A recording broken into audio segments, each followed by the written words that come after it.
अस्सलाम वालेकुम व्यूवर्स। एक ऐसा नया ड्रामा जो लगता है कि आज के दौर का नहीं, 2025 में नहीं, जैसे हम 70s और 80s की किसी फिल्म की स्टोरी में हों, जहाँ पर जो विलन है या जो हीरो है वो हीरो साहब विलन पर ट्रस्ट कर रहे हैं और ट्रस्ट करते हुए हीरो विलन से मशवरे लेते हुए हीरोइन से अपनी दूर हो गया। जी बिल्कुल, आप ठीक समझे हैं, ये ड्रामा है अगर तुम साथ हो। इसका रिव्यू आज पहली बार शुरू करने लगी हूँ, लेकिन उससे पहले अगर आपने द क्वीन ऑफ रिव्यू को सब्सक्राइब नहीं किया तो अभी कर लीजिए, क्योंकि यहाँ पर मिलता है आपको आपके फेवरेट ड्रामास का बेहतरीन रिव्यू। ये ड्रामा एक ट्रायंगल पे मुश्तमिल है, यानी एक लड़की है और दो लड़के हैं जो उस लड़की को पसंद करते हैं। दोनों कज़न हैं, दोनों बेस्ट फ्रेंड हैं उस लड़की के। और ये है ड्रामा अगर तुम साथ हो, जिसमें मावरा हुसैन हैं और उनके साथ नुमान एजाज के बेटे हैं और उनके अपने हस्बैंड अमीर गिलानी हैं। और ये ड्रामा एक खिलंडरे नौजवान की और एक कामयाब बिजनेसमैन की स्टोरी है। दोनों कज़न हैं और जो लड़की है वो भी अच्छी, यानी कि एक अच्छी जॉब पर है और उन दोनों के साथ उसकी बहुत गहरी दोस्ती है। जो बिजनेसमैन है वो एक सुलझा हुआ आदमी दिखाया है, जिसकी डिसिप्लिन है लाइफ में, जो कि अपने कारोबार को टाइम दे रहा है, जो कि अर्न कर चुका है रिस्पेक्ट अपने पेरेंट्स की नज़र में और अपनी बाकी फैमिली की नज़र में, क्योंकि वो हार्ड वर्कर है, क्योंकि वो काम कर रहा है, क्योंकि वो पैसे कमा रहा है, क्योंकि वो कारोबार को संभाल रहा है। जबकि दूसरा लड़का फरहान एक कैरेक्टर है, क्रिकेट खेलता है, वो भी हार्ड वर्कर है, लेकिन वो अपने फेवरेट शोबे में हार्ड वर्क करता है, यानी गेम्स में। जबकि उसका कज़न है वो बिज़नेस संभाल के सारे माँ बाप सबकी आंखों का तारा है, जबकि ये फरहान जो है वो इसकी गेम्स को कोई भी एज बिज़नेस या किसी सीरियस वर्क में नहीं कंसीडर करता। और उसका बाप हर वक्त उसको ताने देता है कि तुम उसको देखो, तुम अपने आप को देखो, तुम क्या पाया है, तुमने सारी ज़िंदगी ऐसे गुजर गई है, तुम बिज़नेस नहीं संभाल सकते, मेरा बिज़नेस भी वो देखता है, जबकि तुम अपना बिज़नेस तो क्या संभालोगे, अपने आप को नहीं संभालते, तुम्हारी डिसिप्लिन कोई नहीं है लाइफ में। और उसकी एक बहन भी है जिसको हल्का सा कोई पोलियो का प्रॉब्लम है और वो थोड़ा सा लंगड़ा के चलती है। हमने देखा पहली एपिसोड में उसकी मंगनी हो रही थी और एक अंगूठी ना लाने की वजह से, जो टाइम पे फरहान नहीं ला पाया, अपनी माँ की बात नहीं सुन पाया था, कॉल पे समझ नहीं पाया और लाओबालीपन में उसने इग्नोर की वो बात, और मंगनी जो है होते होते ख़त्म हो गई। और उसने वहाँ पर बहुत अच्छा रिएक्शन दिया था जब दूल्हे ने कहा कि अपनी लंगड़ी बहन की शादी कहीं और करा लो। उसकी जगह कोई भी भाई होता वो यही रिएक्शन देता, लेकिन उस वक्त सारे लोग मंगनी तोड़ने की जिम्मेदारी फरहान पे डाल रहे थे। और उस वक्त भी मावरा ने उस अपने जो दूसरा उसका कज़न है उसको पीछे भेजा कि जाओ, वो नाराज़ होके गया और फिर उन लोगों के साथ जैसे वो आउटिंग पे होते होते उनको कॉफ़ी के लिए ज़िद करके लाता है और रास्ते में खुद सो जाता है। बहुत ही मज़े का सीन था। इससे अंदाज़ा होता है कि उसमें फरहान में, यानी जो अमीर गिलानी रोल प्ले कर रहे हैं, उसमें कोई बनावट नहीं है, वो अंदर बाहर दिल का खरा है और जो है वो वही दिखता है।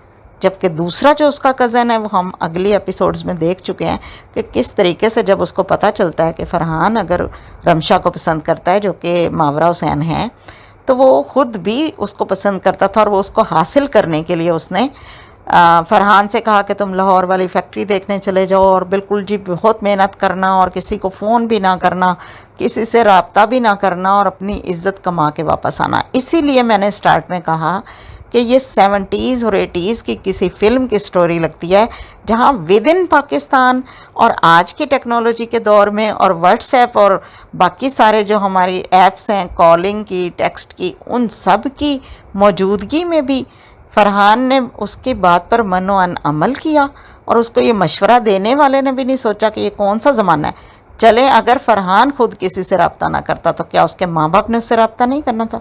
क्या उसके बहन भाई उससे बात ना करते? क्या उसको कौन सा ऐसा बंधन बांध दिया गया था कि नहीं जी उसने किसी से बात नहीं करनी? और इन बिटवीन वो खुद अपना रिश्ता रमशा के घर भेज के निकाह की डेट भी फाइनल कर लेता है, शादी रुखसती भी करवा लेता है। और लड़के को कुछ पता नहीं कि उसकी जो मोहब्बत थी, जिसका मशवरा उसके कज़न ने उसे दिया था, उसको पाने के लिए वो लाहौर में मेहनत कर रहा है फैक्ट्री रन करवा रहा है और यहाँ पर उसकी शादी हो चुकी है। और इवन वो इतना कायल कर लेता है रमशा को भी कि वो जो उसको हर वक्त बेस्ट फ्रेंड समझ के अपनी सारी बातचीत शेयर करती है, उसको भी वो रोक लेता है।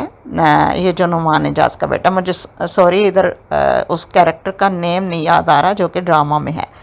बहरहाल वो उसको भी रोक लेता है, अपनी दुल्हन को भी, कि वो उसके साथ कोई भी ऐसी बात शेयर ना करे। अब यहाँ हम ने जो OST भी देखा है और अभी तक जितनी एपिसोड्स, हम तकरीबन 6 एपिसोड्स आ चुकी, उसमें यही देखा है कि वो एक इमोशनल इंसान है, स्पोर्ट्समैन है मगर इमोशनल है और अंदर बाहर से खरा है। वो जो बात कहता है उसका वही मतलब होता है और जो नहीं कहता वो उसका वही मतलब होता है।